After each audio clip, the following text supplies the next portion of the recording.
Hey, Kathy Wilder here, coming to you from Broken Arrow, Oklahoma in my home office. Here it is raining today, and it is 66 degrees. Really weird in July, I'm telling you. We're usually at 96 by now. But anyway, I wanted to talk to you about one quick tip to help you increase sales. Don't offer your prospective client too many choices.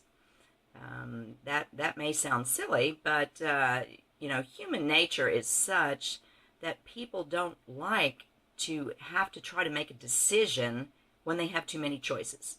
They doubt themselves. Well, what if I didn't pick the right one? What if, maybe I should. I mean, have you ever gone into a restaurant and the menu is so large and so full of yummy stuff you take 30 minutes to decide what you want?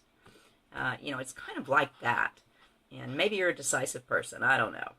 But it is much easier to get a commitment or a decision from someone when you offer only 2 or 3 choices. And a good example of that is if you want to follow up with someone and you say, hey, I'd like to follow up with you on this. I understand you're not ready to make a decision yet. Should I call you Tuesday or Thursday? And, they will probably look at their calendar and give you a commitment. Whereas if you say, when should I follow up with you? They'll probably say, oh, why don't you give me a call next month? Or I'll call you back, or something. And you don't get a commitment, which is not good.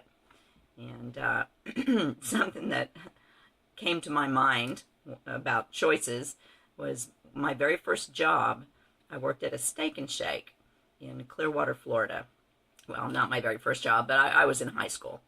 And in training, they said, never ask what someone wants on their steak burger. I thought, really? That seemed rather odd. And they trained us to say, would you like relish on that? Long pause. Or onion and pickle. And gosh darn if, most, I would say at least half of the people would say, yes, I'll take the relish. Yeah, sure. Okay, now the restaurant did this because relish was easier, faster, and cheaper. They had a whole bunch of orders lined up, and it's much easier to smear some relish on there than to arrange lettuce and tomato and pickles and stuff. So, it worked, and Steak and Shake's very successful. I don't know where you live, but we still have them here in Oklahoma today. So, obviously they knew what they were doing. And another example to me that resonated with me was my husband and I love to go to flea markets and estate sales because you never know what you'll find. And there's a large flea market here in Tulsa that's been here for a long time, and there's one store inside there that it's a huge room and it is packed to the ceiling. I mean, the shelves they have 2 and 3 layers of stuff on them. The bookshelves have stuff on the floor in front of them where you can't even look at the books, and it's mind-boggling. It's chaotic. I never buy anything in there. I'll always wander in, but I don't look for very long because it's just mind-boggling. There's too much for your senses.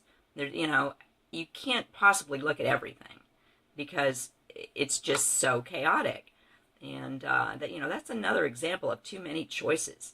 I'd much rather go in a store that has specific items, specific like items, which with much fewer choices. This store is also not organized well. There's no order of any kind. It's just a big jumbled mess. So bear that in mind, because people, if you give them 2 or 3 choices, they're going to feel good about the decision they made. They're not going to doubt themselves. With 2 or 3, they can definitely say which they like better. And that makes them feel good about the sale also. Okay? Alrighty. If you'd like to know more about what I'm doing online, get with me on Facebook. I'd love to connect with you, or click on the link below. And make it a great day. I'll see you on the next video. Bye-bye.